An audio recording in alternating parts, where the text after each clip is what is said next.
Hello everyone, मैं Luvkush Upadhyay biology faculty at Dakshina स्वागत करता हूं आप सभी का दक्षिणा ई लर्निंग प्लेटफॉर्म पे। तो आज का जो हमारा टॉपिक है वो है lecture number 4, why do we fall ill. In my last lecture I already have discuss about disease portion, जिसमें कि काफी सारी डिजीज के बारे में मैं डिस्कस कर चुका था। So today I am going to discuss another very important topic that we called immunity. तो आज जो मैं डिस्कस करने जा रहा हूं with you that is immunity. Immunity के बारे में डिस्कस करते हैं। Listen carefully about immunity. हमें ये बात तो समझ आ गई है कि why do we fall ill, right. हम बीमार पड़ जाते हैं, हम बीमार क्यों पड़ते हैं, हमें बीमारियां क्यों होती हैं, इसके बारे में मैं डिटेल में डिस्कस कर चुका हूं, राइट। लेकिन यहाँ पे एक स्ट्रॉन्ग पॉइंट और है। देखा होगा आपने कभी किसी भी फैमिली में, अगर आपकी कोई फैमिली में कोई पर्टिकुलर पर्सन बीमार पड़ जाता है, एक पर्टिकुलर इंडिविजुअल बीमार पड़ जाता है, कोई भी आपका फैमिली मेंबर बीमार पड़ता है, तो कई बार आपने देखा होता है कि वो बीमारी किसी एक पर्टिकुलर पर्सन को होती है लेकिन बाकी सारे लोगों को नहीं होती है। एक इंसान बार बार बीमार पड़ता है, बाकी सारे लोग बीमार नहीं पड़ते, जबकि उसको एक्सपोजर सेम मिला है। सभी लोग एक जैसे इन्वायरमेंट में रहते हैं, एक जैसे खाते हैं, एक जैसा पीते हैं, फैमिली के अंदर लोग मिलजुल कर रहते हैं, लेकिन फिर भी फैमिली में कोई एक ही पर्सन बीमार पड़ता है, बाकी लोग बीमार नहीं पड़ते हैं। What is the reason? इसके पीछे जो सबसे बड़ा रीजन है वो है इम्यूनिटी, ठीक है। Suppose that if in your family आपको कोई पर्टिकुलर बीमारी बार बार हो जाती है, बीमारी मतलब का मतलब कुछ ऐसे भी होते हैं जैसे जेनेटिकल डिसऑर्डर्स होते हैं, कैंसर जैसी बीमारी होती है, मैं उसकी बात नहीं कर रहा हूँ, मैं इन्फेक्शंस की बात कर रहा हूँ। यानी कि जो पैथोजेनिक डिजीज है, जो कि पैथोजेंस की वजह से होती है, जो कि बैक्टीरिया की वजह से होती है, वायरस की वजह से होती है, या अदर किसी माइक्रो ऑर्गेनिज्म की वजह से होती है, तो आप आसानी से इन्फेक्टेड हो जाते हैं। इसका मतलब ये है कि आपकी फैमिली मेंबर्स, आपकी जो फैमिली है, उस फैमिली के अंदर बाकी लोगों की इम्यूनिटी स्ट्रॉन्ग है, वो बीमार नहीं पड़ पाते, लेकिन आप आसानी से बीमार पड़ जाते हैं। इट मींस आपकी इम्यूनिटी वीक है।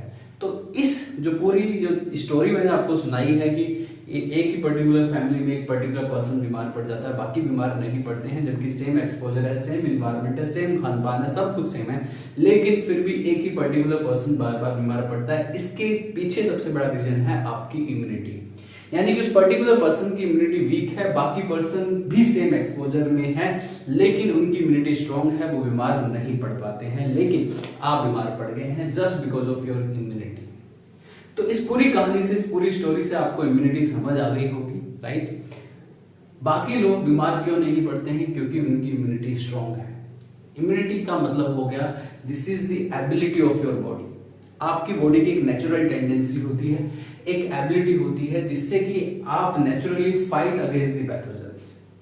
So this is the natural ability of the body. We can fight against the pathogens, we can fight against the disease cause agents. हम आसानी से पैथोजेंस के अगेंस्ट फाइट कर सकते हैं। पैथोजेंस के अगेंस्ट राइट जो है फाइट करने के बाद, या डिजीज कॉज एजेंट आप बोलते हैं, उनके अगेंस्ट फाइट कर सकते हैं, और फाइट करने के बाद हम अपने आप को आसानी से प्रोटेक्ट कर सकते हैं just because of your immunity. तो इम्यूनिटी क्या है? This is an ability of body. क्या है ये? This is an ability of body. ये आपकी बॉडी की एक एबिलिटी है, ability of body to fight against disease और पैथोजेंस। क्योंकि पैथोजन से ही बीमारियां होती है, आप बीमारियों के खिलाफ लड़ सकते हैं, फाइट कर सकते हैं और अपने आप को प्रोटेक्ट कर सकते हैं। तो इम्यूनिटी क्या है? इम्यूनिटी जो है आपको प्रोवाइड करती है प्रोटेक्शन फ्रॉम दी पैथोजेंस। अगर आपकी इम्यूनिटी स्ट्रॉन्ग है, पैथोजेंस आपके ऊपर जल्दी से हावी नहीं हो पाएंगे, आप बीमार नहीं पड़ पाएंगे, right. Is that clear to all of you? इसका मतलब ये नहीं है कि आप अपने आप को पैथोजन से एक्सपोज कर लेते हैं, राइट। ये नहीं करना है, राइट। जरूरी नहीं है आपको, जरूरी कुछ ऐसा भी होता है कभी कभी कि आपकी बॉडी किसी पर्टिकुलर पैथोजन के लिए सेंसिटिव है, दूसरे के लिए नहीं है, ऐसा भी पॉसिबल है। बट ओवरऑल मैं बात ये कहना चाहूंगा कि यहाँ पे इम्यूनिटी आपकी बॉडी को प्रोटेक्शन प्रोवाइड करती है। तो इम्यूनिटी क्या है? Create a defence system. आपकी बॉडी के अंदर एक डिफेंस सिस्टम क्रिएट करते, create a defence system in our body. हमारी बॉडी में ये एक डिफेंस सिस्टम क्रिएट करता है जिसे आप इम्यूनिटी कहते हैं। अभी जो इम्यूनिटी है ये कितने टाइप की है ये जान लेते हैं। Immunity are mainly of two types, ये दो टाइप की होती है। एक होती है इन्नेट इम्यूनिटी और दूसरी जो इम्यूनिटी है वो है एक्वायर्ड इम्यूनिटी। तो इम्यूनिटी के बारे में ही मैं डिस्कस करूंगा इस चैप्टर में, innate immunity and acquired immunity. Innate immunity को आप इनबॉर्न इम्यूनिटी भी कहते हैं, this is also known as inborn immunity, right. इसको इनबॉर्न इम्यूनिटी भी कहा जाता है, इसको कॉन्जेनाइटल इम्यूनिटी भी हम कहते हैं। There is another name of this immunity, congenital immunity. So there are mainly two types of immunity. So one by one I will discuss about both. Innate immunity क्या है, acquired immunity क्या है, इसके बारे में मैं डिटेल में discuss करने वाला हूँ with you now. तो यहाँ पे first of all I am going to discuss about the innate immunity.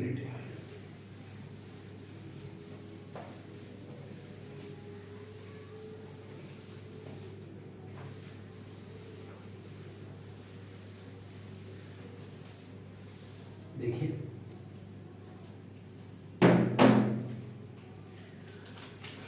Innate immunity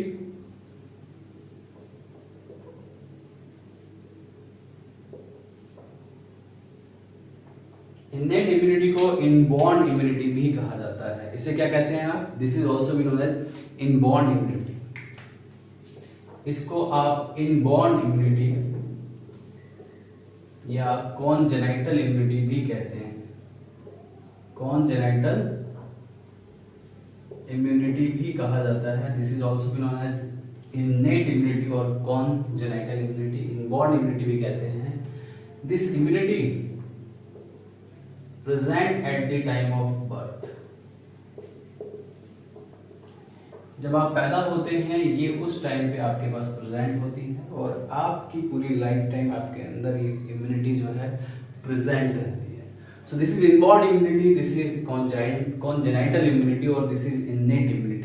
it means the immunity which is present at the time of birth in your body, आपकी body में birth के time पे जो present रहती है। इस immunity में it includes certain barriers, इस इम्यूनिटी में कुछ बैरियर्स आते हैं जो कि आपकी बॉडी को नेचुरली पैथोजेंस की एंट्री से प्रोटेक्ट करते हैं। इट इंक्लूड्स सर्टेन बैरियर्स, इसमें मेनली बैरियर्स आते हैं और ये मेजर बैरियर्स कौन कौन से हैं जो कि आपकी बॉडी को प्रोटेक्ट करते हैं पैथोजन से, इसके बारे में जानना आप लोगों के लिए जरूरी है।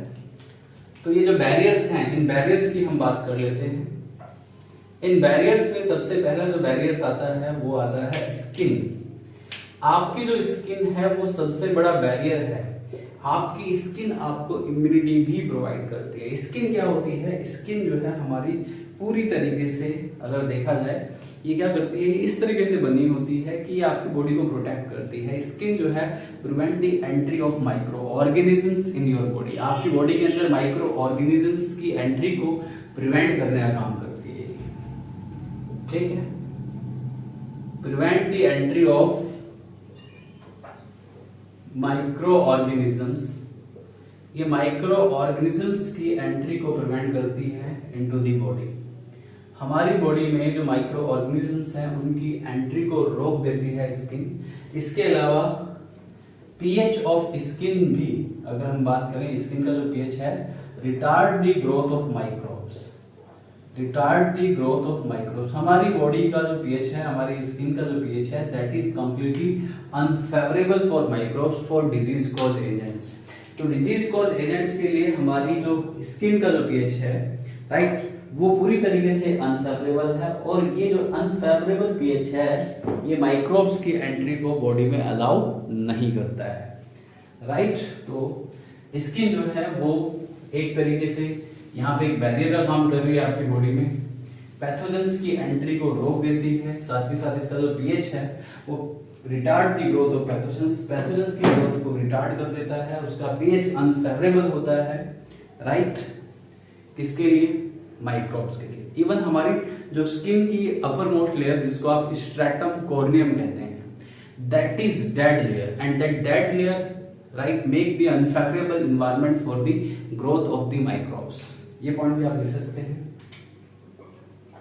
अपर लेयर ऑफ स्किन जिसको आप कहते हैं स्ट्रैटम कॉर्नियम, जिसे आप स्ट्रैटम कॉर्नियम कहते हैं, upper layer of skin, right. This upper layer of skin और दिस स्ट्रैटम कॉर्नियम है ना, ये क्या करती है, ये करती है प्रिवेंट दी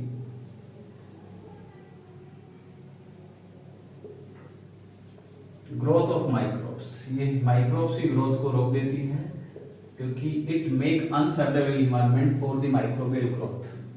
तो ये जो स्ट्रैटम कॉर्नियम है, स्ट्रैटम कॉर्नियम, ये अपर मोस्ट लेयर होती है स्किन की, इसमें कैरेटिन का डिपोजिशन होता है, मेक अनफेवरेबल इन्वायरमेंट, एक अनफेवरेबल इन्वायरमेंट बनाती है, unfavourable environment for microbial growth, for microbial growth. ये माइक्रोबियल ग्रोथ के लिए एक अनफेवरेबल इन्वायरमेंट बनाने का काम करती है। तो स्किन एक सबसे बड़ा बैरियर है जो कि पैथोजेंस की एंट्री को रोकता है, उसकी ग्रोथ को रिटार्ड करता है और उसको ग्रो ही नहीं होने देता है। तो ये बहुत ही इंपॉर्टेंट एक डिफेंस मैकेनिज्म तैयार करती है आपकी बॉडी के अंदर।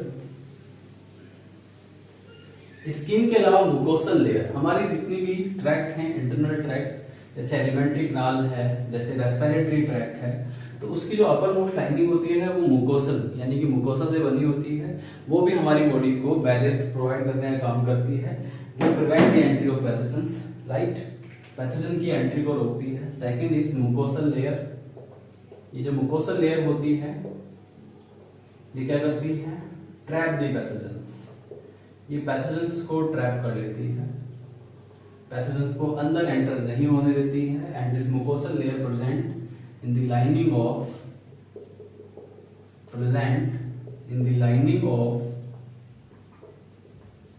एलिमेंट्री canal, एलिमेंट्री canal की लाइनिंग में प्रेजेंट होती है।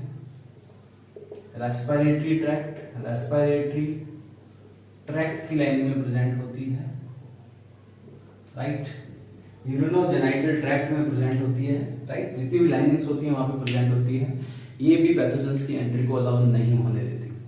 अगला जो बैरियर है वो है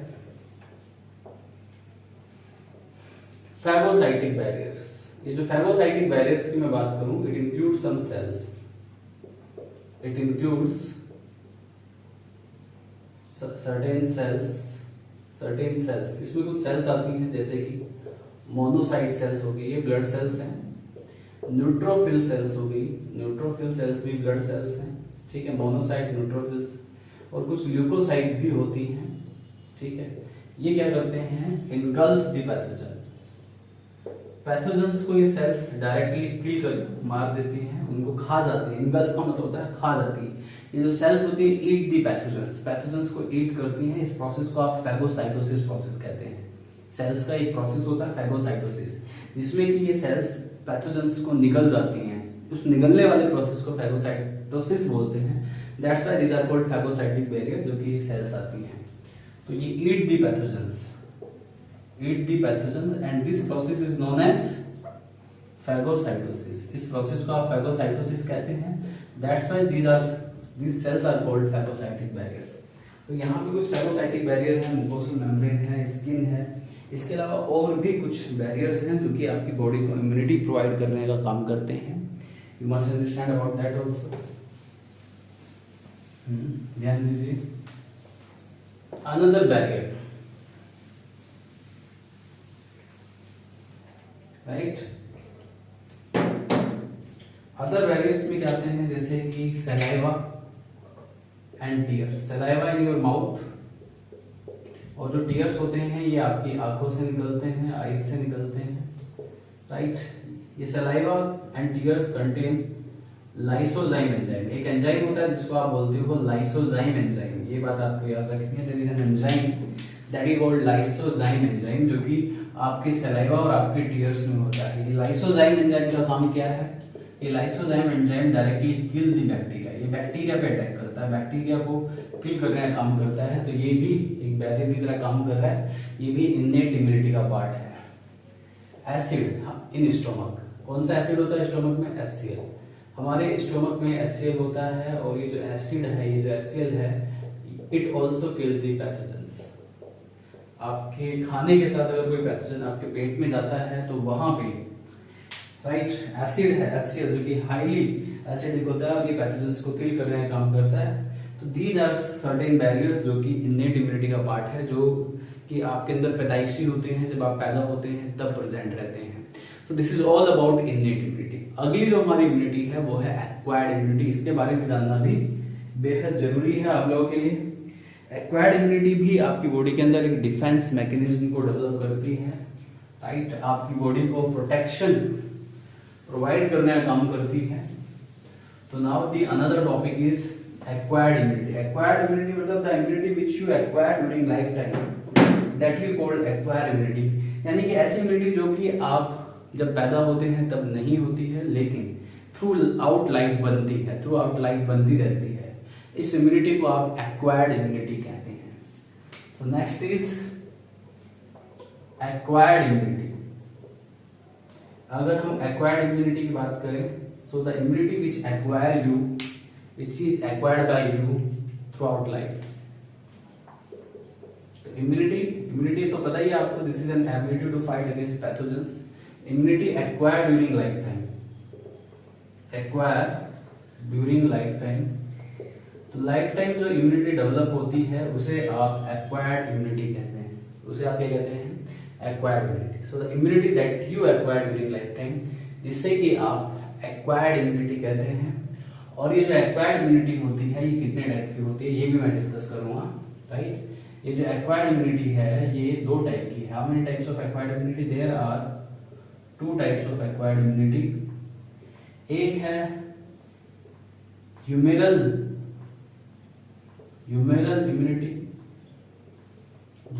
इम्यूनिटी और दूसरी है सेलुलर इम्यूनिटी। तो एक ह्यूमेरल होती है, दूसरी सेलुलर इम्यूनिटी होती है। दो टाइप की होती है acquired immunity, humoral immunity and cellular immunity.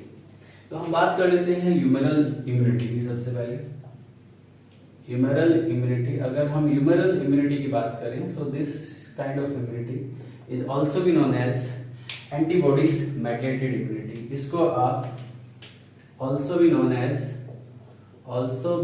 As AMI, इसको AMI भी कहते हैं। AMI की फुल फॉर्म क्या होगी, ये बात याद रखिएगा, antibodies mediated immunity, antibodies mediated immunity,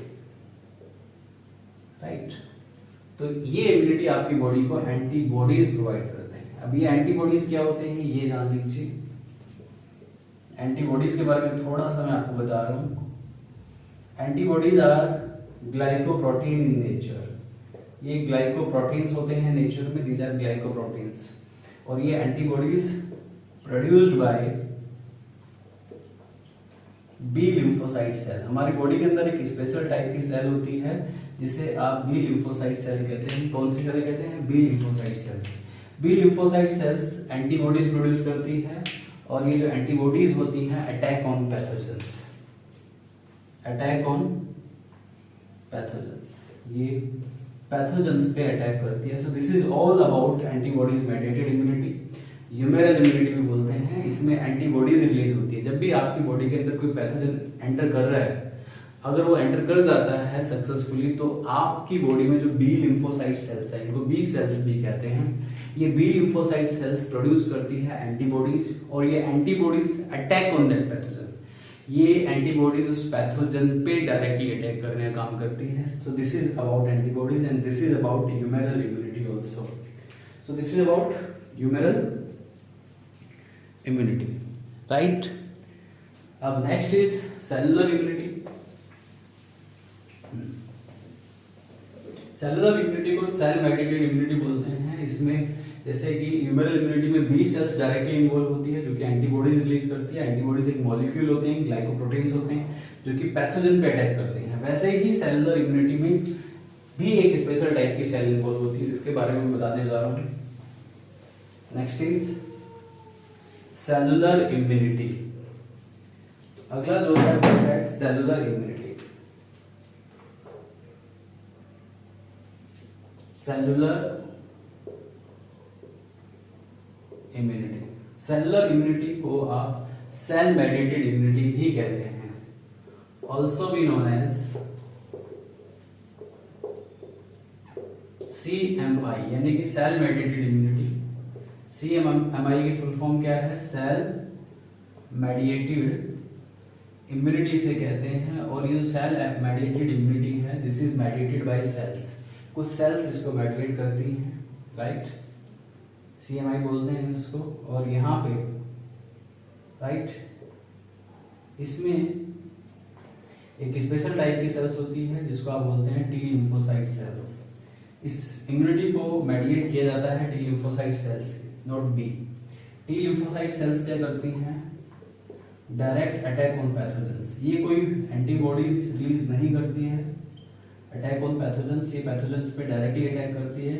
even ये जो सेल्स होती हैं activate the B cells, activate B lymphocyte cell, ये बी लिम्फोसाइट सेल को भी एक्टिवेट करती हैं, ठीक है। ये आपका सेल मेडिएटेड इम्यूनिटी में आता है, सेलुलर इम्यूनिटी में।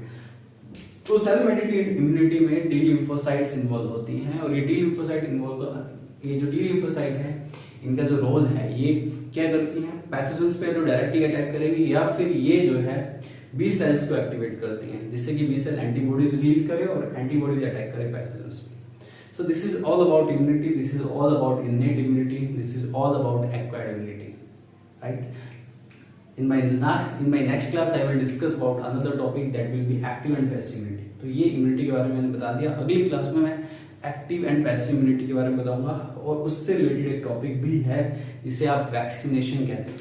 तो vaccination, active and passive immunity, that I will discuss in my next lecture. तो मिलते हैं अगली क्लास में, तब तक के लिए thank you very much, bye bye, take care.